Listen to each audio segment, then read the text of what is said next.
pagtulunan 23. Gisgutan diri makaila sa kaugalingon ug sa natural nga pagkatao. So lalong-lalong ni kay sa unang mensahe, gisgot man to makaila sa kamaturan, di ba? Sa gisundan ni nga mensahe ng Ison, makaila sa pahayag sa Ginoo sa kamaturan. Pero karon, gisgot ni makaila sa kaugalingon ug sa natural nga pagkatao. So lalong-lalong ni nga butang kay kining natural ug kaugalingon mao man ni gustos Ginoo alang sa iyang kamatigayon man Ison. Usa gikinahanglan na masara nato nga makaila og sa natural nga mga natural nga pagkatao. Mga sa basahon sa Mateo, gingon dito, gingon sa Ginoo nga kung dunay buot mosunod nako, padumili sa iyang kaugalingon ug papasana sa krus ug mosunod nako. Mo na insultis Ginoo sa iyang tinunan. Usa tuyo sa Ginoo nga kita ingon nga mga tinunan sa Ginoo, magdumili kita kay wala man ni luna ning atong natural kaugalingon sa pagtukod sa iglesia ng Ison. Usa gipakita diri ba sa unahan sa kalamdan, makaila gid ta ang mga ansyano sa kaugalingon ug sa natural nga pagkatao. Makaila gid ta. Tungod kay usahay di man kita kaila, manatural man gid nato ning atong pagkinabuhi. Kinaanad man gid ning natural. Ning atong kaugalingon naana man gid ni sa atong pagkatao. Mga gikinahanglan sa Ginoo nga makaila ta. Yung diri, kinahanglan makita nato ang kalainan sa daang tao, sa ako o sa kinabuhi sa kalag, sa natural nga tao, sa natural nga pagkaumol, natural nga pagkatao o sa kaugalingon. Ang daang tao nagpasabot sa pagkatao mismo nato sa nilalang ug hulog nga tao. Wala gipakita diri Mason nga ang ako mao ang ginganlan sa daang tao sa iyang kaugalingon. Mga gingon sa Galacia 2:20, gingon ni Pablo nga dili na ako ang nabuhi, kundi si Kristo na ang nabuhi sa sulod nako. Tungkol kay si Pablo nakasinati man siya sa pagkinabuhi o sa pagsinati niya nga nabuhi gid siya sa Ginoo sa iyang sulod mga Igsoon. Usa nakadeklarar siya nga dili na ako ang nabuhi, kundi si Kristo na ang nabuhi sa iyang sulod. Usa alam nato, makaingon kata nga si Kristo na ang nabuhi. Makaingon ta kun nakasinati ta nining pagkaumol sa kinuninya nato. Kay ang Mateo, ang Efeso 5:26, gingon ba dito? Kanunay lang tang mapahuga sa pulong, mao na paagi nga makakinabuhi ta sa kinabuhi sa pagka-Dios ng Ginoo. Kay hugaw man ning atong natural. Sa diha-diha nga muduol ta sa pulong ug pahugas, mao na bugtong paagi nga masinati nato kining pagkinabuhi ng Ginoo. Usa gipakita diri sa unahan, ang pagkinabuhi sa kalag, mo ang kinabuhi sa daang tao. Ang natural nga tao, ang natural nga pagkaumol, natural nga pagkatao mo ang atong natural nga himuan. Kasagaran, kusog, talento, mga pamaagi, kaalam ug kahibalo. Mao ni natural. Daghan kay himuan ni, di ba? Himuan sa karaan kusog, talento. Dunay mga talento ang mga tao. Pero sa natural ni mga Ison, dili ni alang sa pagtukod sa Ginoo, pagtukod sa iglesia. Sa Ginoo ang kaugalingon nagpasabot sa kinabuhi sa kalag, sa mga opinyon, gusto dili gusto, pagpili niini ug saya sa salabutan ang mga opinyon, iya sa pagbati ang mga gusto ug dili gusto ug mga gana, ug iya sa pagbuot ang mga pagpili. Usa diri kinig yung opinyon dahil sa mo ni butang nga Ngunit galamhan sa yawa, kining opinyon. Kay kining opinyon kung di gini sama ba sa fellowship kung dunay daghang opinyon, di gini magkausama Igsoon. Tungod kay kining opinyon mo man ni dugukan ni Satanas. Kung sa nakinahanglan dahil niya ang atong opinyon, ato ning dumilian ng Igsoon. Kay diha man ni sa kalag. Si Pedro bitaw, sa diha ang Ginoo niya nga, sa diha ang Ginoo niya mga tinunan nga Pato si kamatan, si Pedro tungkol kay Kuskanong opinyon, ingon din siya nga dili na mahitabo ng Ginoo. Pero unsa may giingon sa Ginoo? Ibadlong siya sa Ginoo. Nahimo noon siya sa talas nga naman. Tungod kay ang iyang opinyon, kaugalingon nga natural nga katao iyang gidala man Igsoon. Dili man day gusto sa Ginoo. Usa diri sabi, matud pa sa pulong dumilian, ilan sang sa cross ug patyon gid kining tanang butangan. Anong patyon? Gingon dire sa luminaw to, walay luna sa payo sa Ginoo ang kaugalingon ug ang daang natural nga pagkatao.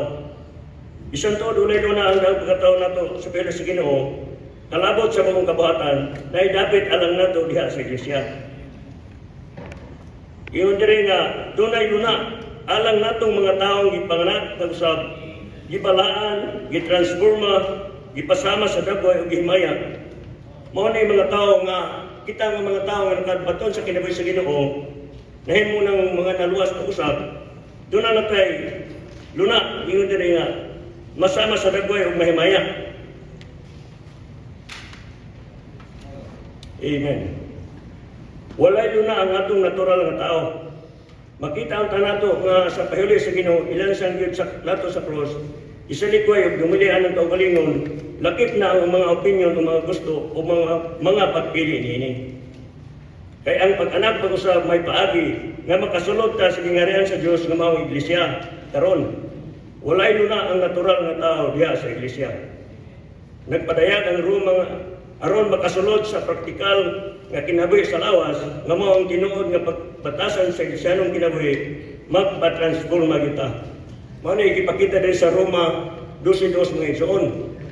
Mga kining natural yun, wag ni paagi o wag ni itawag ni wag ni dapat diha sa iglesia.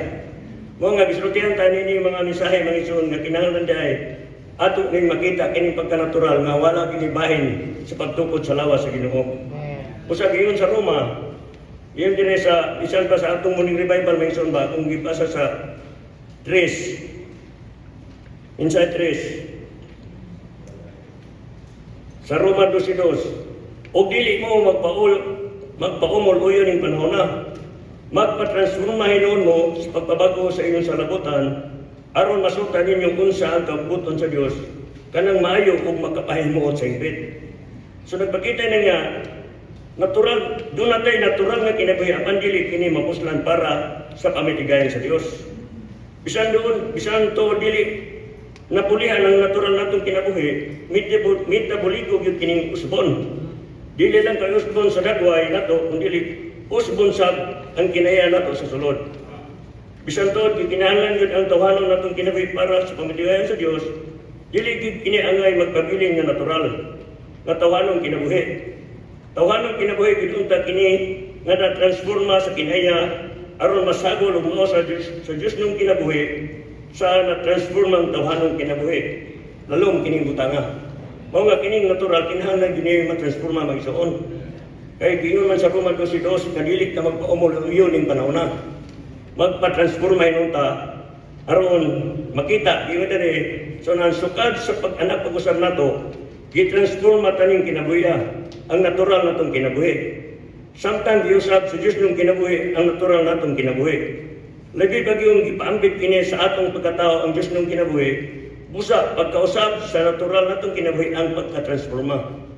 Inikahingpet kining pagkausaba, nakaabot na kana sa pagkahamtong.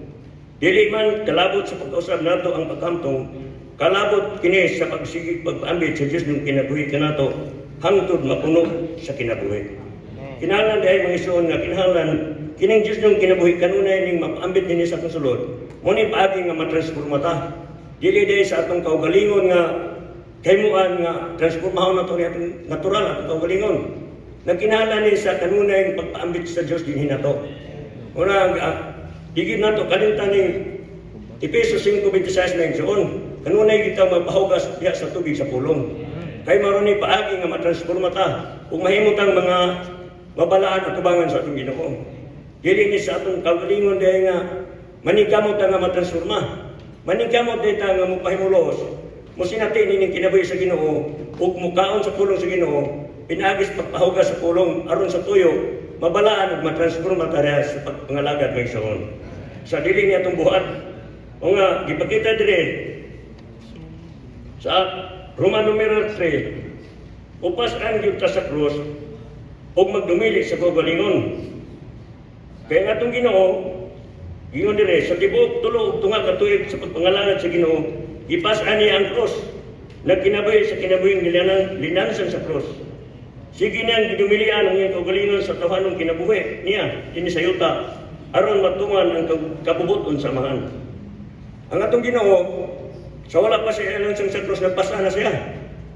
Pero kita kay Di man ta kahimong pasanog dita mamatay na. Nga ang Diyos Ginoo nga mamatay tao na aron makapasaan ta cross. Kay kini atong kaugalingon kus ganon na guni. Mga gingon dire. Wadon gid nato ang kinabuhi sa kalag. Ang mawadan sa kinabuhi sa kalag kana mang dili magkinabuhi sa daan. Sa natural nga pagkatao nato.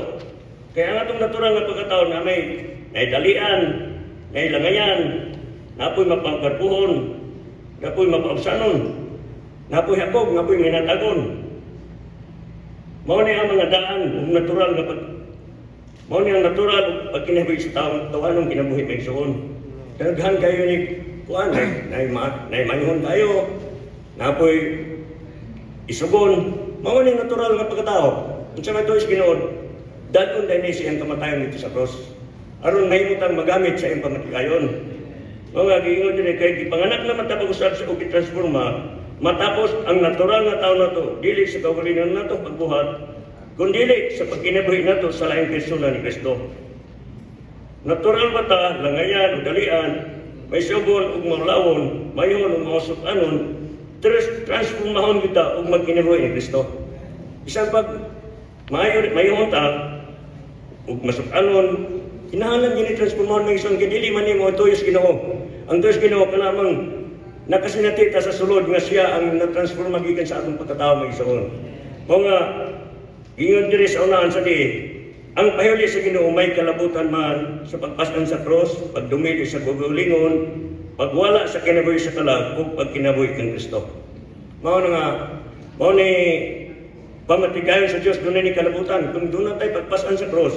Doon na tayo pagdumili sa atong kaugalingon o magkinabuhi dili sa kalag kundi di ni Kristo, mao nay pamatigayon sa Dios nga masinatian nato may saon. O nga dire sa Romano 5, husto gid unta ang kinagdan nato kalabot sa pagkanatural nato sa uban. Kung nabatok ka na sa krus ang kaugalingon natong natural nga kaymuhan, makaila to kung natural espirituhanon ba ang pagdihok sa uban. Apat kung makailat na nga ang nag-alagad ug namulong ba ang isuon ginamit ang natural niyang kahimuan, dili gyud ta mobuhat sa bisan unsa kamulo pang gitransforma ang tanan. Usa ang gingon ba diri may isuon kay ang pagka-natural dili ni nanaw to himuon sa sikataw na to kundi kita na mismo sa atong kaugalingon ba sa atong natural nga mo padaplin ni atong natural itamingon nga kanay mo natural man na di na kinahanglanon. Kinalanday ang matagusan nato, makaila nga ang atong pag-natural kita mismo mo tugyan ug mudala sa kamatayon sa atong Ginoo. O nga mao na ay husto diay nga pagpangalagad may suon. Makita gid ta nato nga walay luna sa bisan unsang natural diha sa iglesyano kinabuhi. Apan kay kamulo pamatang gitransforma medyo natural paghapon ta sa walay pagkamatikod ug dili gani gusto nato. Kamulo patang gitransforma dili diha ang pagtransforma may suon. Inanay kini nga pagtransforma.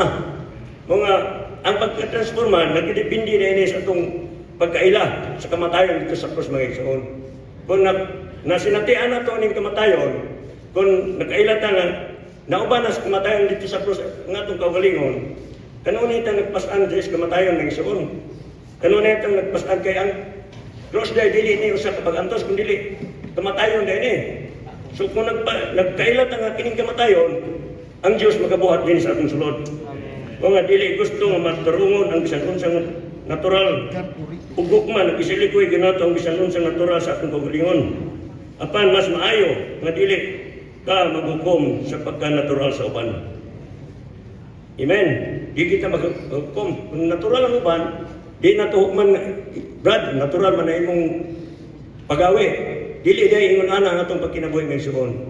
Kinahanglan makakita matagusan nato nga matagusan dunay magitay natural. Naanda naman kay kining natural himuan sa kalag. Di naman kinahanglan pagpansayon, kinahanglan man ni dumilian kay aron ta mahimong magkapadayag sa Ginoo. O man giingon sa atong morning revival nga mahimo ta mga mananaog, mahimo ta pakasnan sa Ginoo kung kining atong kaugalingon madumilian magisuon. Usa giingon din sa unahan atong dunganag pa sa magisuon Ini nga malunan mampo nga Ginoo. Kinahanglan makakita ako sa pananaw sa imong pahuli. Ya sa kinabuhi maturan. Amen. Kinahanglan sab ko makaila sa daan natural na akong pagkatao. Kinahanglan matapos ang natural na akong tao ug ang kusog. Kahimuan o kalito nini. Ginoo, isagol ang imong kaugalingon sa bag-o nakong pagkatao. Aron og kinabuhi ko ba nimo. F.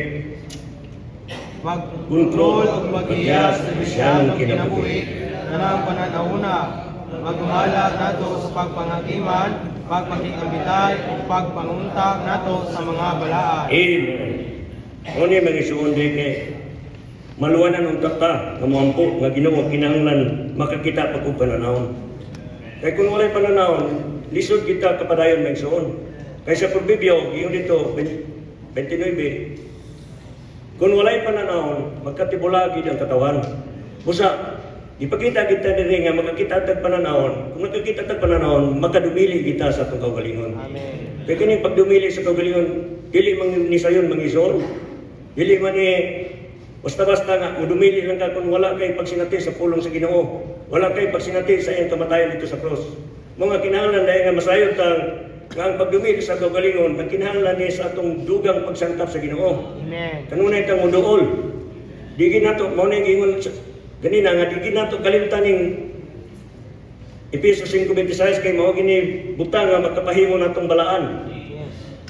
Kay kanunay tang magpahugas sa pulong sa tubig aw magpahugas diya sa pulong tubig sa pulong mao ni paagi nga mabalaan ta matransforma ang atong tibok pagkatao.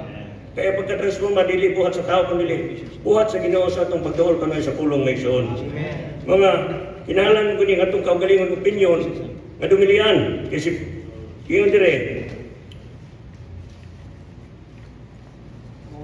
Amen. Ang mga nagpasabot ang kaugalingon sa kinabuhi sa kalag diha sa mga opinyon. Gusto, dili gusto, pagpili niini. Iya sa atong salabutan ang mga opinyon, iya sa atong pagbati ang mga gusto o dili gusto, o mga gana, o iya sa atong pagbuot ang mga pagpili. Sa diyang gisultihan sa Ginoo ang iyang mga tinud-an, nga ilan siyang siya sa cross, ibadlong siya ni Pedro, nga niingon, kaloy-an ka sa Dios, Ginoo, dili gid kini mahitabo kanimo. Pero gipadayag sa Ginoo sa Mateo 16:22 nga nagpadayag ang kaugalingon ni Pedro sa iyang opinyon. Makita ta nato nga walay luna ang atong mga opinyon, mga gusto o pagpili sa pahiuli sa Ginoo. Kung seryoso ta sa Ginoo ug nakadawat ang mga pananawon, hukman gid nato ang kaugalingon. O nga importante dahil ang atong pagpangalagad, ingon nga nanguna mga igsoon, kinahanglan makakita kita ni nga pananawon. Kung saan man nato pagkakita sa pananawon, dunay tulo ka butang. Ingon dito, una, doon natay pinadayag. Ikaduha, doon natay kahayag. Ikatulo, doon natay pananaw. So makita nato ning tulo ka butang, kinahanglan nga kining pananaw nga atong makita, mao ni magadumala nato nga makadumili ta sa atong kaugalingon. Kaya ang kaugalingon, mao man giingon sa atong giusahan karon, makaila sa kaugalingon ug sa natural nga pagkatao. Mga salamat sa Ginoo sa iyang pagsangkap at pagbahin nato, kinahanglan dahil nga sa atong pagpangalagad, ingon nga mga nanguna, kaya padayag ng ini nanguna kay matag sa ansyano magita katubangan sa atong panimalay. Kinahanglan dahil nga ato dahil dumilihan ang atong kaugalingon. Aron sa tuyo ang Ginoo, magabuhat, magahayag nato, ingon ini ang tinguha sa Ginoo. Kaya nga atong pagsunod sa Ginoo, dili man sa atong natural, di man gid sa atong nasalong nga espiritu. Kaya ang Ginoo sa wala pa siya namatay, ang mga tinunan, nagsunod-sunod niya bisag asa. Nagsunod-sunod niya, pero kita, diya sa bagong tugon, ang atong pagsunod sa Ginoo, dili sa material na, kundi diha na sa espiritu. Kung nabuhi ta sa atong espiritu, natakangunay na kinabuhi diya sa nasagol ng espiritu, nakasunod ta sa atong Ginoo may soon. Usa, kinahanglan dahil nga, makaila ta, nga naata sa atong nasagol ng espiritu. Pero usahay lagi kay namatay mga makapagkiyasan, murag di kay taka ila kung nabatay sa espiritu, pero kung ato rin hinusol, isugid sa Ginoo, ang Ginoo maghayag na to, diyan niya nakasunod ta sa Ginoo diya sa atong espiritu. O nga, sa unang panahon siguro, murag sayon siguro to nila pagsunod-sunod, kay sunod-sunod naman. Kita kay mayon sayon pagkaroon kay nasa espiritu, di man takabate, kung nabatay sa espiritu. Sa kinahanglan dahil nga kasinati tanin kinabuhis pagbanhaw aron do na tay pagsinati nga naata sa espiritu may soon. Sa dugang pagsangkap niini o dugang pagpaambit pagayag padayon sa tuition. Amen.